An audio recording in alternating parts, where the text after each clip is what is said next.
Chris, it's all yours.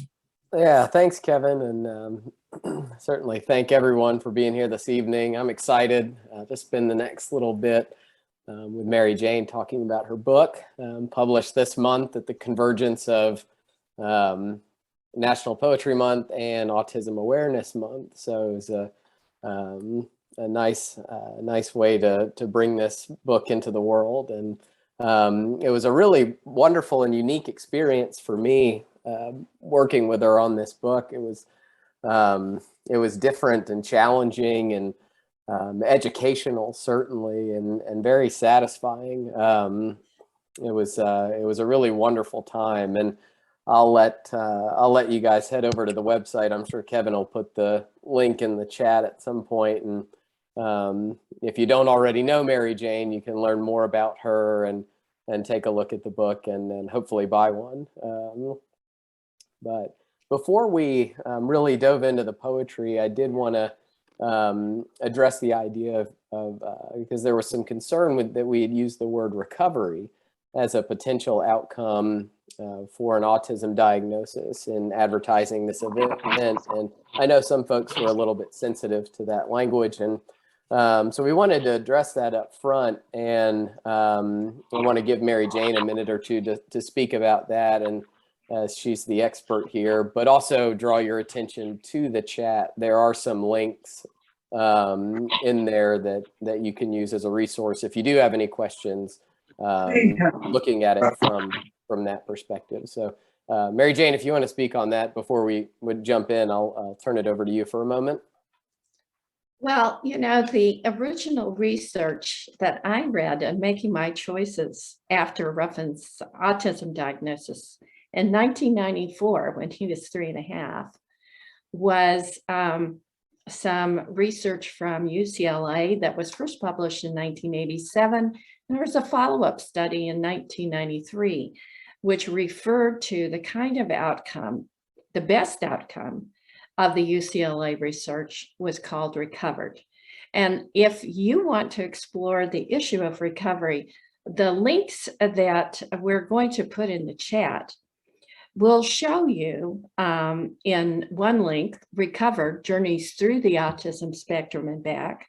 We'll give you early clips of Ruffin before I even knew he was autistic or had autism, and an interview with him when he was about 15 about what he wanted to do with his life. And there is a further documentary film that focuses just on Ruffin, in which he addresses his feelings about the choice I made for him, because at age 3, he couldn't make a decision. It was my decision. I'm very happy with my decision and with the outcome. The academic researchers now are calling children like Ruffin who grow up into adults like Ruffin best outcome children. And so today we also said April is also Ruffin's birth month. So he turned 31 this month, and he's headed out to Italy, where he's won a research fellowship. And we just got back from Chicago in time for this reading because we had to go to the Italian consulate in Chicago to make sure he had a visa. So he represents a best outcome of this type of treatment, which is also supported by the U.S. Surgeon General. And if you want to listen to someone with a PhD in designing some of these treatments, you can look at the links that are in the chat. And so that should probably cover that. And perhaps we'll use the new academic terminology, best outcome. Yeah, thank you. Okay. Well, let's jump in and talk a little bit about the book. And obviously, as we've touched on, the central focus of the book is your experience raising a child with autism. But braided into those central poems are sort of two other threads, your own upbringing in childhood and some other poems with kind of a philosophical approach to them. And I wondered if you would speak for a moment on the role of those poems and how they fit into the book alongside the central theme. Well, these poems really address some of my longstanding interests in poetry since I graduated from the Writers' Workshop in Iowa City. And, even if you are a parent, you remain the person that you were before you entered parenthood, and you have some concerns that are integral to yourself. And as we put this book together, because I have to acknowledge Chris was a wonderful editor, I am very much a to the ground kind of person, and I observe very closely the things that are close to me. But in terms of architecture of the book, the sort of weaving that's referred to in some of the comments about this book, I would have to say that I relied on Chris to take what were the original architecture of the book, which is pretty rigid, dividing things into sections, to become a much more fluid kind of book because of the way that Chris could see of weaving my story as a weft against the tightly strung poems that are about Ruffin. And so I credit him with that, and the compliments in that regard are his to claim. But one of the things we agreed on from the get-go is at least I got the first poem in the book right. Yeah, absolutely. Well, yeah, I think one thing that stuck out to me, and the reason I asked it is because it seemed to be such an immersive experience. In even just reading those poems was so immersive that to me it seemed like the other ones served as a way to kind of preserve yourself, that you maintained an identity beyond the mother of a child with autism and having that experience. And it was a really neat and powerful kind of way to think about that. So I'll go ahead and invite you to read maybe the first couple poems of the evening, if you would. All right. Why don't we open with the first poem that we both agreed should be the first poem in the book. And it addresses 3 lines that I found in a translation of Confucius. The title of this poem is "How Is It Enough to Say?" How is it enough to say the wise are not flustered with one searching out this or that object that is truly lost? Some shuttle, some key, some note, one remark to bring solace. How is it ever enough to say the humane are not melancholy, when this or that one is clearly both at some juncture? How is it enough to say the bold are not anxious, when this or that may prove unworthy to do actually? Some venture, some truce, some war. I think that expresses some of my doubt about the kind of advocacy that was necessary for me to pursue. One of the other early poems that I'd like to read is a poem about my own childhood in North Carolina. And this is a poem called The Creation, after World War II. On our piano, there stood a photograph of our father as a college man at Vanderbilt in his roadster, a long car with a huge spiral wired spare tire mounted on the side behind the door. So long, the length of the car escaped the picture, as large as it was. a full 8x10. This was the car in which our father courted our mother in Nashville. After they were married, our father drove us as a family. While our father was at work, our mother drove us in her Ford station wagon, which he had bought for her. After he married and had children, our father, who loved cars and loved to drive, only ever bought sensible cars, sturdy sedans, Chryslers, most of them.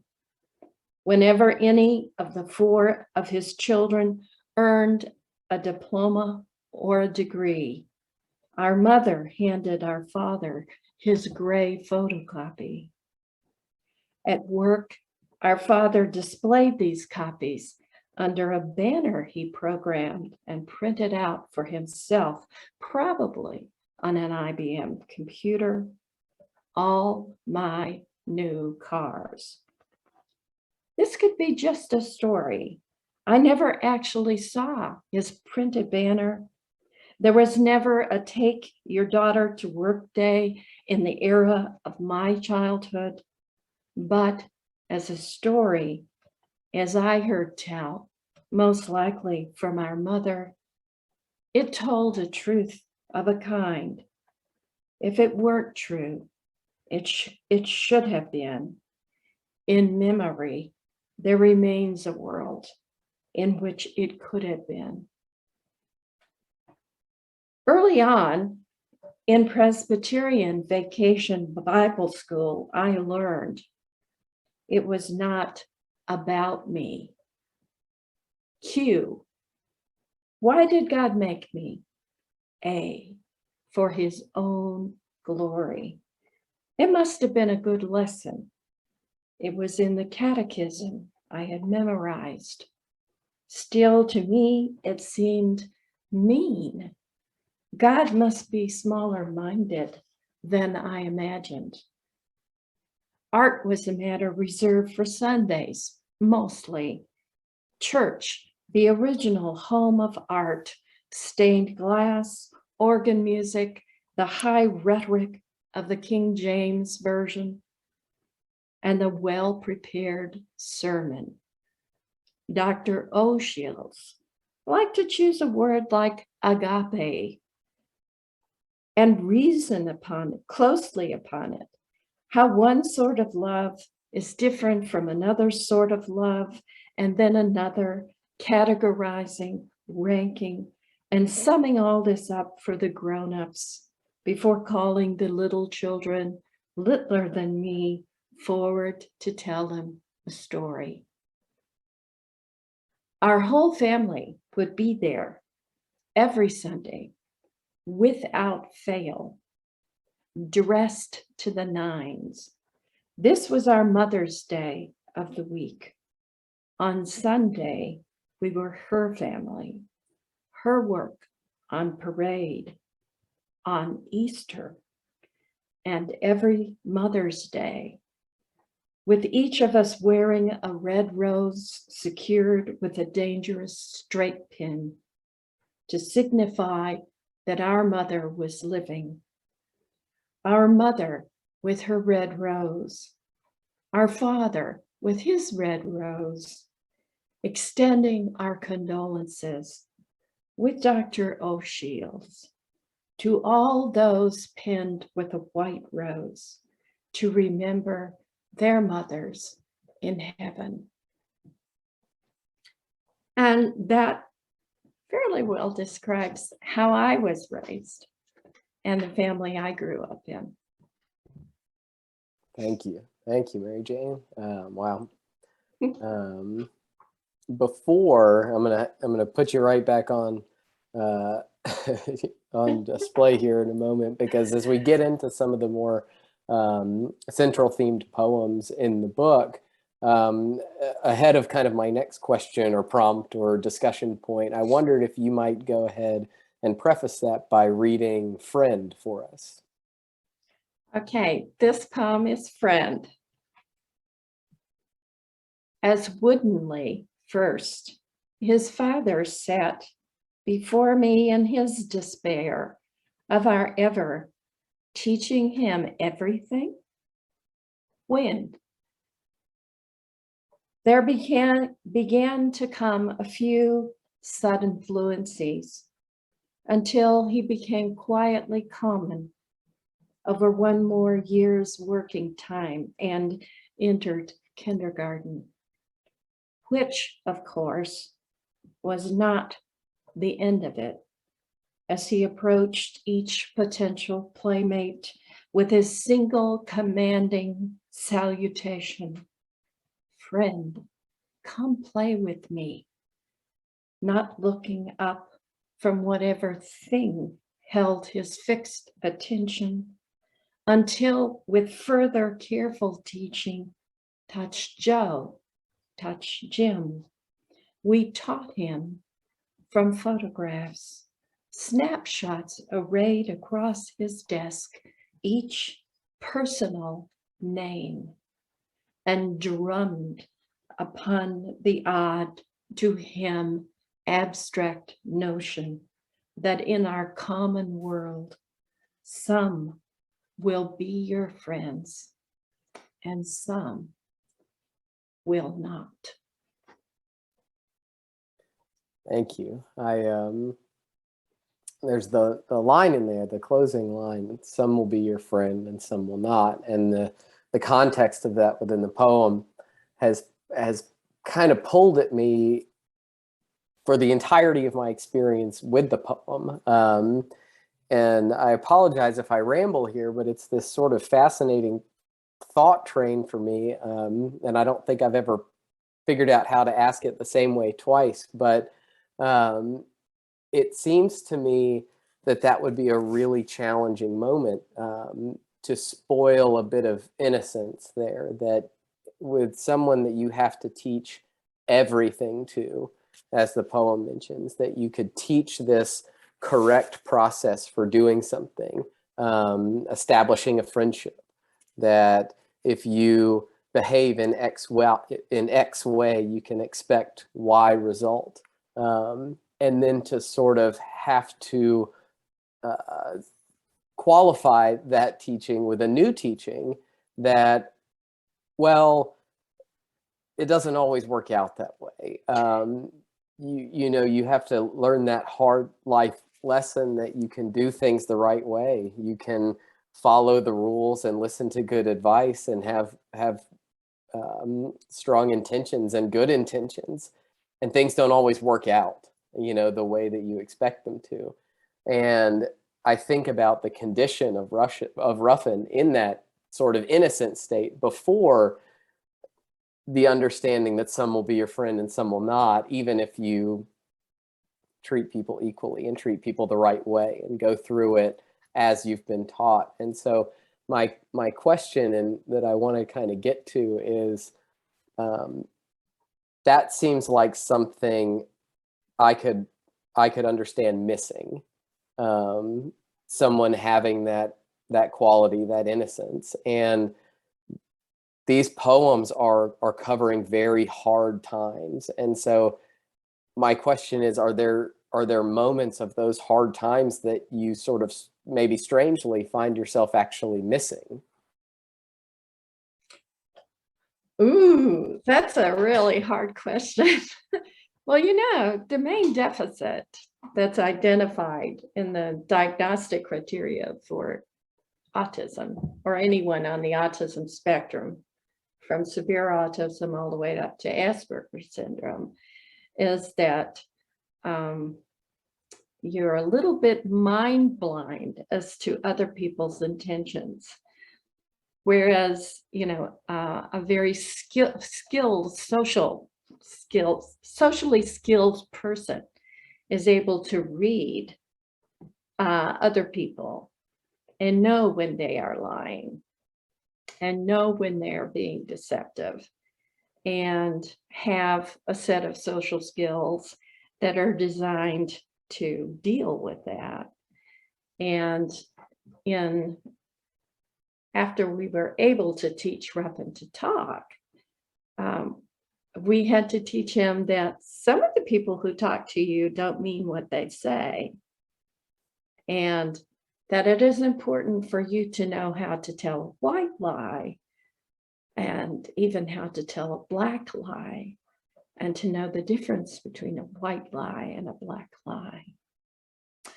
But I will tell you something that happened today that reminded me of the sort of wonderful innocence, which you can miss because you have to teach all these rough social skills. As we were going to the consulate, Ruffin realized he had a pocket knife, and that we had been explicitly instructed we could not bring any kind of weaponry into the consulate. So on Michigan Avenue, he stopped at one of the big Frank Lloyd Wright pots full of spring flowers, and he chose a particular flower and buried his pocket knife behind it, so that when we went upstairs, the big guy, burly guy who was providing security for the consulate would not discover this knife. So it was an interesting little deception, you know. And then, of course, when we finished our business at the consulate, he went and knew exactly where to dig up his hidden pocket knife and put it back in his pocket. I thought that, you know, I loved that that was still a part of his thinking. Yeah, neat. Well, I'll let you maybe get into the next handful of I guess I'll call them Ruffin poems, but continuing on. These three poems that I'm going to read, Tantrum, Wet, and Park, describe some of Ruffin's behaviors when he was 3.5, and probably before he could talk, because some of the techniques that are shown in the chat videos were able to establish his ability to talk, and not to simply echo one or two words or to spiel out the script of a Disney video, which is not a very functional way to communicate with other people. But these poems are from the period before he had any useful language. Tantrum.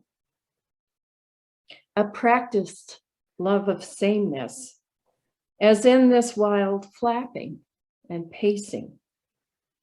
Grunting is how he speaks to me. A thing he wants is somewhere in the world. Find it by looking everywhere. At all cost, avoid his tantrum. A persistent love of sameness, as in never move the salt and pepper. As he does not speak to people, do not move a thing in his world. This will avoid his asking where. This will avoid his tantrum. A perseverative love of sameness, as in do not change anything. As he does not speak to people, even me, a thing in his world he may love, but whom he will avoid by looking elsewhere, and avoid his tantrum. The next poem, Wet, describes a sensory symptom or sign of autism. Very frequently, it's difficult to get these children to tolerate noise, light, wetness, certain kinds of textures. And this poem, Wet, describes what any family of a child with autism knows is a difficult event, a bath. Wet. To wash his hair was some danger. He might thrash the tub wall with his head. How hard he hated any wetness, or to change his shirt, led me to drip water down his back on purpose once. This more than once, I remember once he cut himself on bottle glass and no more felt the pain than if his blood were water, was how I learned this. Blood was nothing until its wetness would somehow bother him, and he'd undress to free himself from what? Nor run for comfort, nor cry, but only wet made him complain. Return, not the cut. And Park describes what it was like to take 3.5-year-old Ruffin to the park. Park.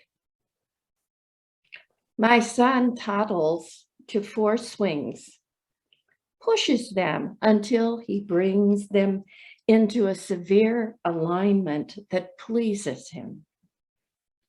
How long his own severity attends him, how little he notices or cares for other children, except their play disrupt his careful pattern of empty swing and empty swing, of crossing arc and arc, of thing and thing, 2 pairs doubling, that leaves 3 other children out, but leaves him sing.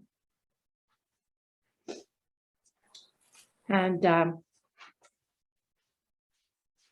that gives 3 little snapshot pictures that were really quite seared into my memory for a very long time.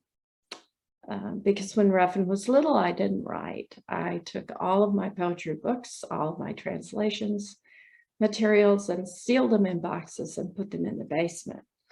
I brought them up about the time Ruffin was 15 and began to write again when he was at St. John's Preparatory School in Collegeville, Minnesota, where he went to high school.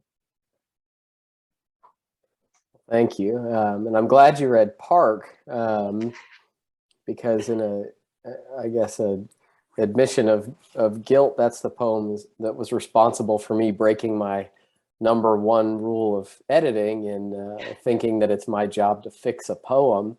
But it's what also led me to a deeper appreciation of the book as a whole, because I think one of my favorite things about poetry, and obviously successful poetry, is that it can mean one thing. The same thing can mean something extremely significant to one person, and the same thing can mean something extremely significant and completely different to another person. And this was the poem that that made me realize that it was for me. You know, I found the reason that I was reading it, and there's a kind of a metrical hiccup in the middle of that poem, and it was just driving me crazy. And it's like, you know, we can fix this, we can smooth this out, it's so easy, and it'll be perfect. And I remember bringing it up to Mary Jane, and she just acknowledged it and said, yes, you know, I mean, it was exactly what it should be. And it's then that it kind of clicked, this deeper meaning that I couldn't even comprehend if it could have been intentional or not, because it was so brilliant that somehow my relationship with the poems was somehow similar to her relationship with a child with autism, raising a child with autism, that it was not so easy to fix. But it seemed like it could be, and it seemed like there was a fix there, or it was almost just right, and you could do one little thing and it would be better, it would be fixed. But there's sort of the impotence to it that she demanded, I feel, and I realized in other poems where it's like, this is just almost a sonnet, you know, Mary Jane, we're so close. And of course it couldn't be, you know, it couldn't be, and the metrical hiccup had to be there. And it was a really powerful moment for me, kind of that feeling that was analogous to the content I was reading. And it was a really neat moment. And so I wondered if you could maybe speak a little bit about that intention, and also you're going to have a wide array of folks reading this, you know, that come from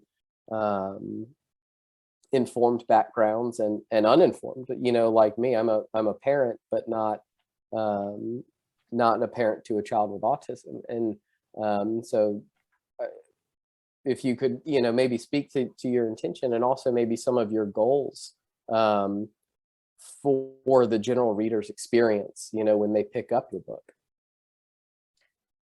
Well, these poems are written very bare and with what I say, common language, and they are written to be very accessible.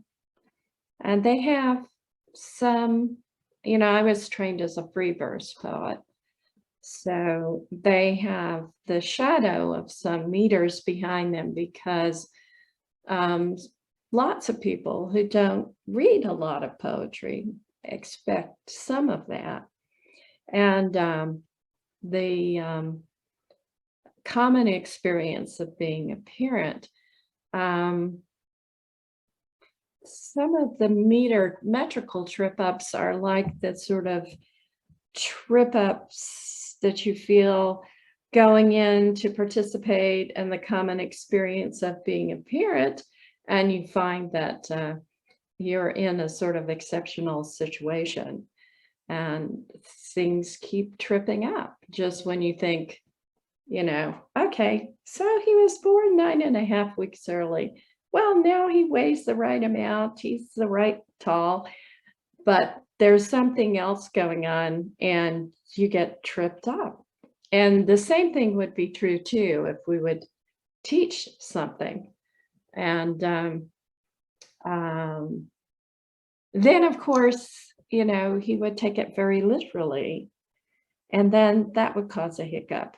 And I wanted the forms of the poems to bring people to that sort of uneasy thing that you described as a hiccup.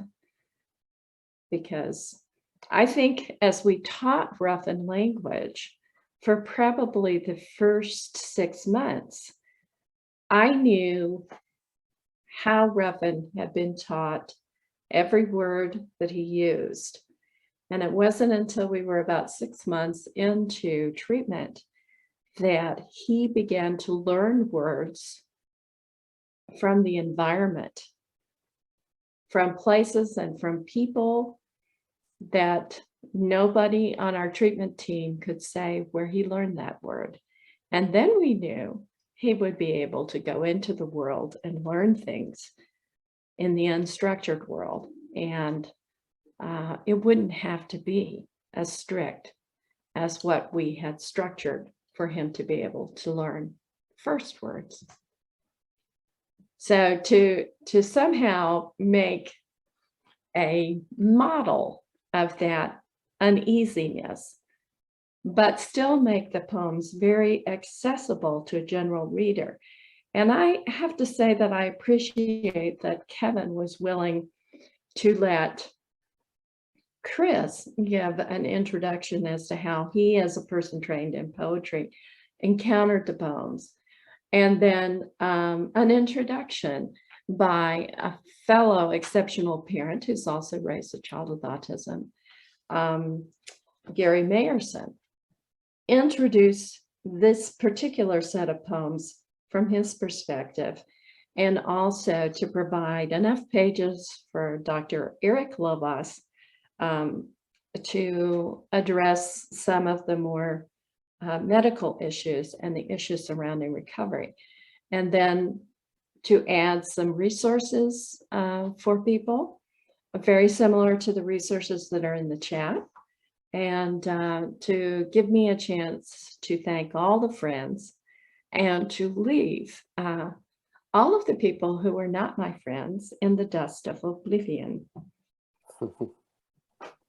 Yeah, it's a really unique book in terms of the perspectives that are offered there in the pages and the additional resources and suggested reading and everything. So if you haven't picked up the book, it's an incredible collection for more than just the poetry. So, well, that was about all I had from a discussion standpoint. So Mary Jane, if you wanted to kind of read maybe a couple more, and then we'll open things up.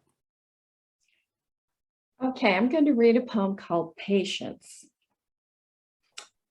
This is a poem about the patience, which used to be used as a name, about a card game, and about being patient. Patience. You were born a girl child to grow into this Christian name, which will be as a shell to the tender foot of a snail. In it, your heart will go on beating and glistening.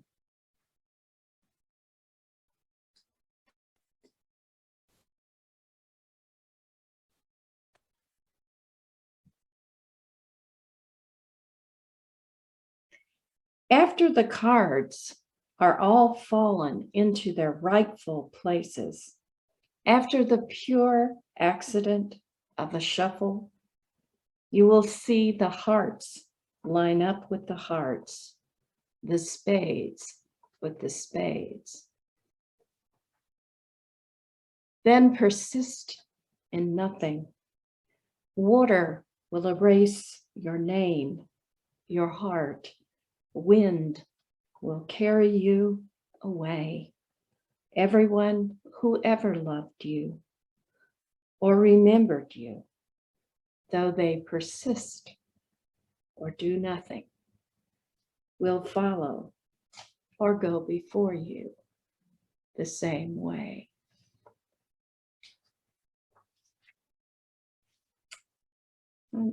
As a last poem, I'd like to read a poem that describes an incident that I actually describe in one of the films in the chat. And I'll just show you kind of how it looks on the page. It has these 4 introductory lines and then this shape. And this would be from the time Ruffin was about 4 or 5. Sticks and strings. Oh no, he was younger. He was still sleeping in his crib. So I'd say 3.5. Okay, sticks and strings. One morning, his crib is an open handful of pickup sticks around his fallen mattress. And how many nights he has unwound the metal bolts and nuts and washers and drawn out the several rods that help hold it together. A waist-high web of string meets me this morning, but where is he gone now? Sleeping or walking with the string's end in his fist? I see he has walked from doorknob to doorknob, to cabinet door, to doorknob, to cabinet door, every one on the floor.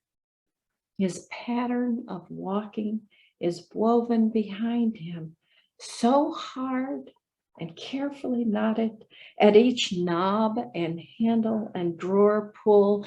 There is no advance possible toward him.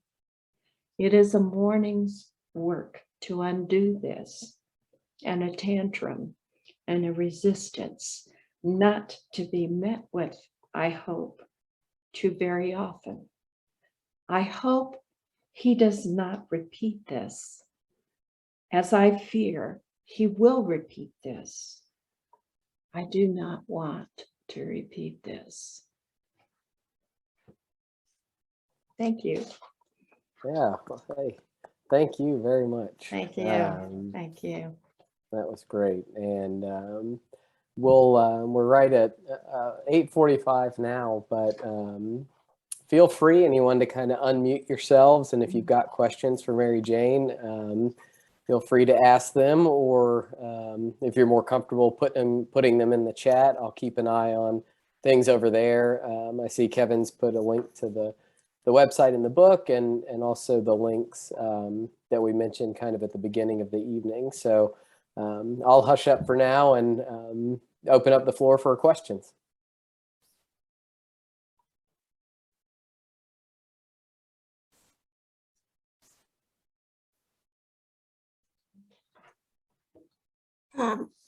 I'm just wondering, did you write a poem about when you first discovered that he had autism, what that feeling was like, and telling your family and sort of dealing with that? Is there a poem in there about that?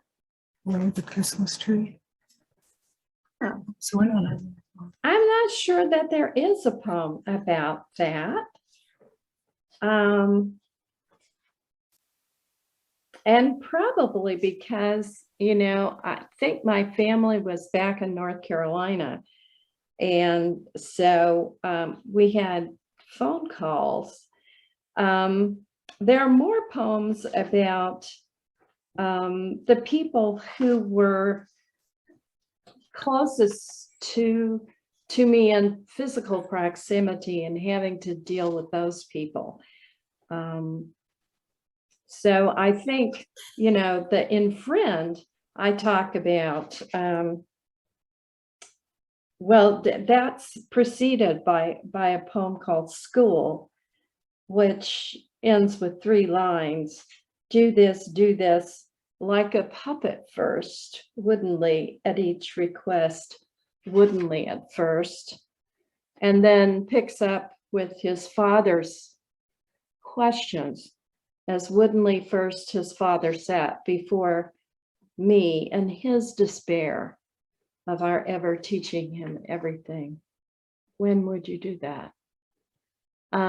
So certainly that gives a small picture of what it was like to tell his father that there was something wrong.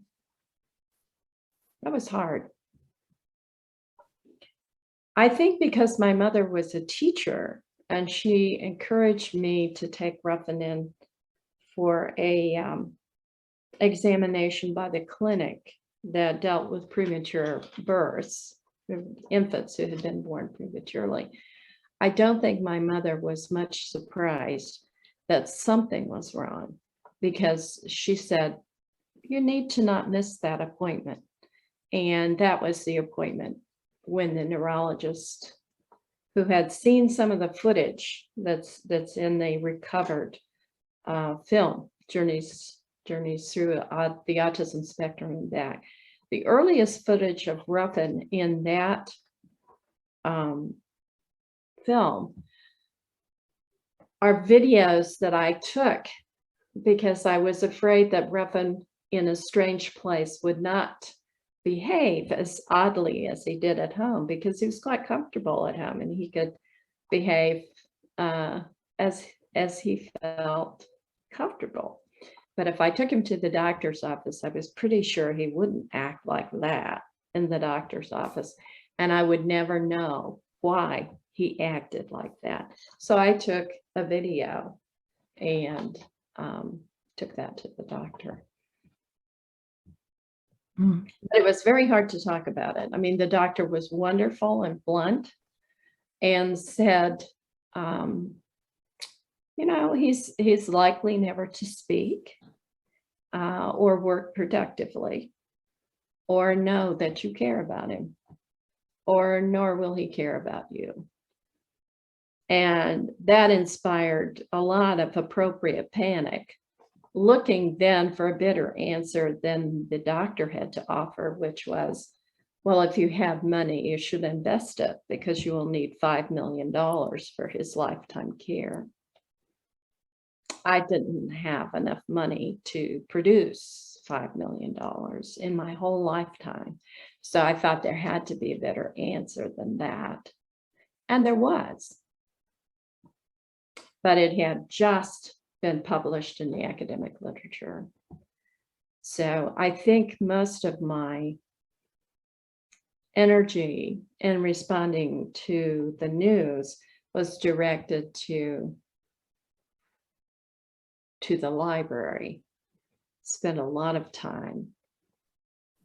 As someone today would go to their Google machine. You know, we didn't have Google. We didn't have the internet until about halfway through Ruffin's treatment. Then we were able to do listservs with dial-up modems where we couldn't share pictures or videos or really talk to each other. All you could do was send a little text between parent families, and we were quite widely scattered across the United States.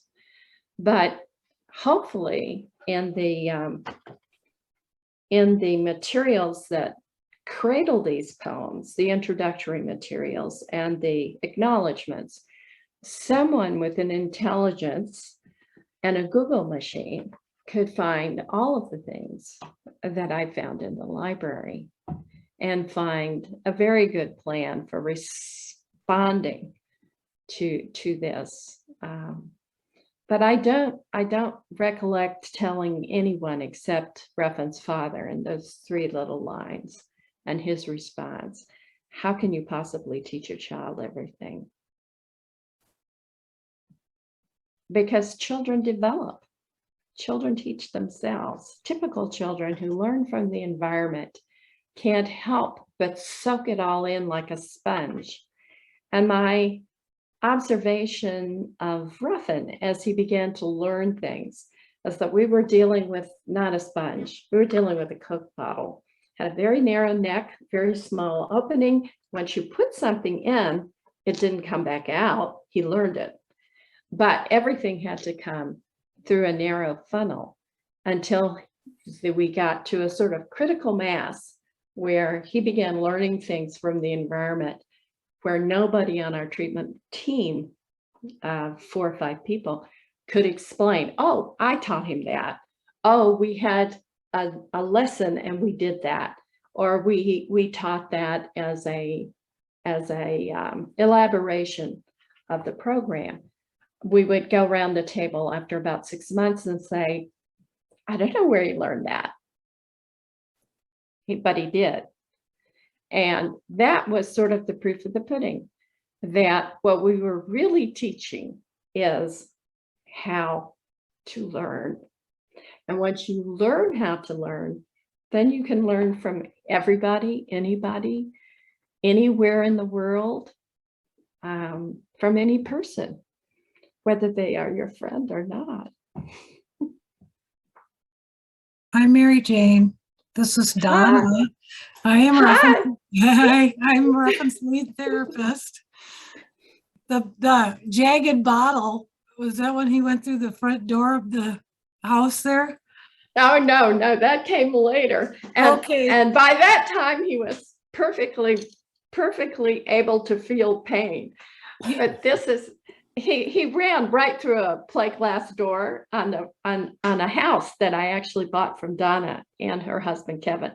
Donna was one of the initial and our lead therapists who implemented the kind of program that helped Ruffin learn to talk and learn to learn. And one day he ran through a plate glass window. It was Mother's Day, actually.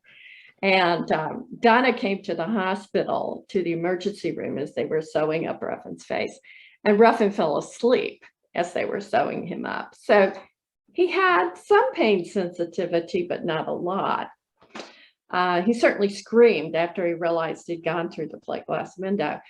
Someone else is here, very special, Evelyn Kung from California, who flew out to Iowa every 3 months and would train Donna and the rest of our team in the exact procedures that we needed to learn to be able to put the P in the neck of the Coke bottle, whether it was the color yellow, the color blue, the color red, numbers, letters, words, being able to say no instead of having a tantrum.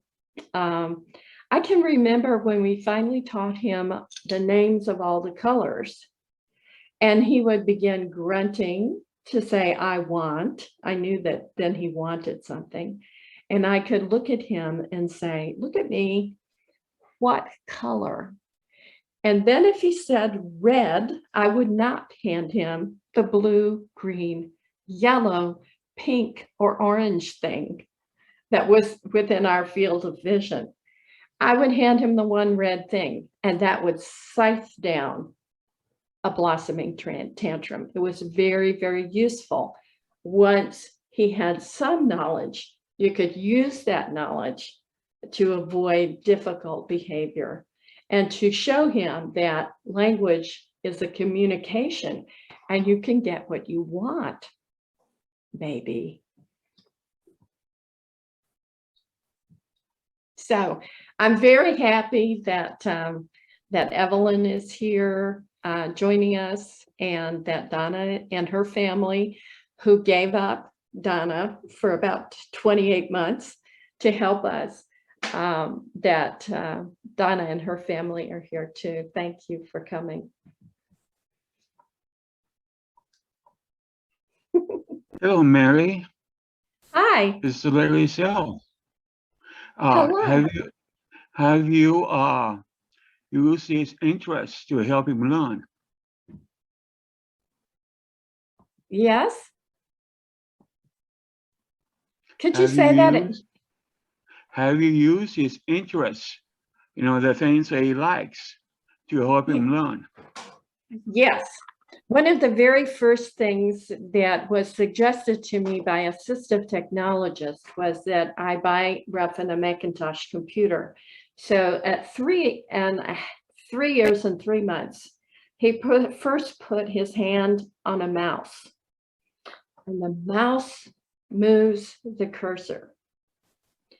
And if I would sit with him in front of the computer and he would move the cursor, then I would identify for him what it was he had pointed to with the cursor. One of the things that children with autism do not do spontaneously very frequently is to point to things. They point to things they want, but they don't point to things they'd like to share, like here's the moon, okay? That would be unusual behavior. So we taught pointing behavior to share attention using the cursor. What does Ruffin do now? He does cybersecurity, computer science, the sort of middle layer of software that provides the security so that your self-driving automobile cannot be hacked. Your medical robot, your Da Vinci robot cannot be hacked by a malicious third party, so that your Mars rover or your moon rover cannot be hacked by the Russians. Okay, so his early interest in computers has led to a career in computer science, in electrical engineering. And so he joins, our fairly Aspergerish family of engineers and scientists and doctors and surgeons and that sort of thing. But I would also say that his interests and his early autism meant he was pretty invulnerable to peer pressures. And the fact that someone was or was not his friend was perhaps not as dire a situation to him as it might be to a person with a great deal of social awareness or feeling that those matters were of any great social consequence. He is much more focused on his own interests, which have blossomed. And of course, to teach him to talk means that then the focus of his interests can be shared with other people. And that's pretty important if you're going to work productively with other people.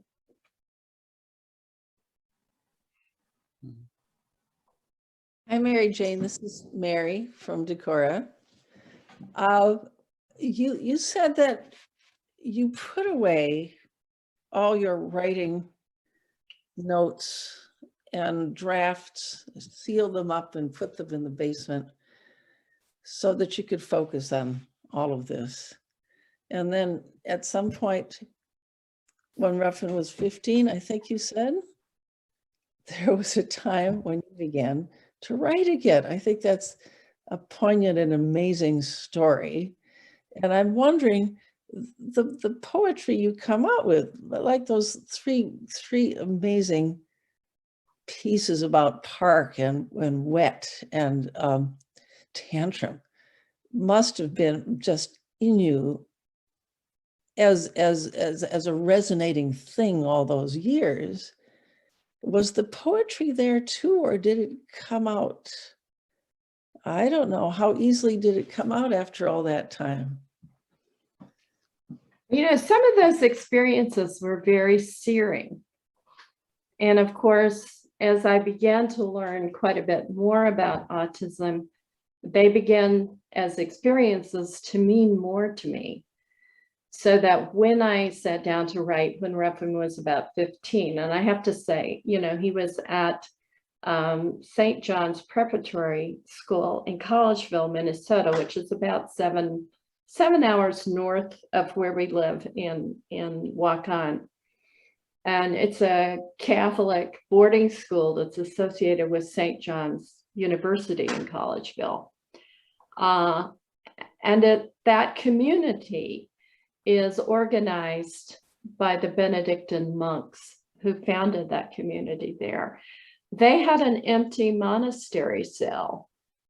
And in order for me to be able to continue to have, you know, a familial relationship with Ruffin while he was boarding at St. John's, because they could teach, he wasn't going to be able to learn Spanish in the public schools. He needed to learn Chinese, which, although it looks like chicken scratching to you and me, to him, every single Chinese character was completely unique. And of course, he could read Chinese. And thank goodness it didn't have little words like V and A and was and auxiliary verbs to trip you up. It was a very straightforward visual language. It was easy for him to learn. It was beneficial. And he needed to learn a foreign language in order to go on to higher education. But the opportunity that it afforded me was to be in a room without a television, without a telephone, with a scratchy blanket and a thin sheet and cookies, hot cookies all night long. This was the one thing that Abbott was like into, was like there were always fresh cookies, always tea, always coffee. Perfect for a writer who has not written in quite a while. Plus, they had a wonderful college library with many, many, many volumes of poetry in it. And so if I would drive up on a Thursday and spend Thursday, Friday, Saturday, Sunday with Ruffin on the weekend, then if I got up there on a Thursday night and he was in school all day on Friday, I had time to write and to study, but also to be able to spend time with him. So I'm very thankful to Catholic schools, both locally and at St. John's, for helping and being very good educational partners with me in raising Ruffin. I think we're about an hour in. I think we could say thank you very much to everyone who took an hour to celebrate this book and Ruffin's success and my return to poetry. Thank you so much. Well, thank you, Mary Jane. This is a great evening, and thank you everyone for being here. And I'll probably just let Kevin wrap us up. Thank you all for coming out tonight. That was wonderful. Thank you, Mary Jane. Yeah. Wow, that was just, what a journey. What a journey. I had so much admiration for you and Ruffin. You've been through so much more than I've ever dreamed of being through. And Chris, thank you for being an incredible editor, for continuing to be the student, and for doing such a great job, not only on Mary's book, but on every book that you've brought to Press 53. Really appreciate it.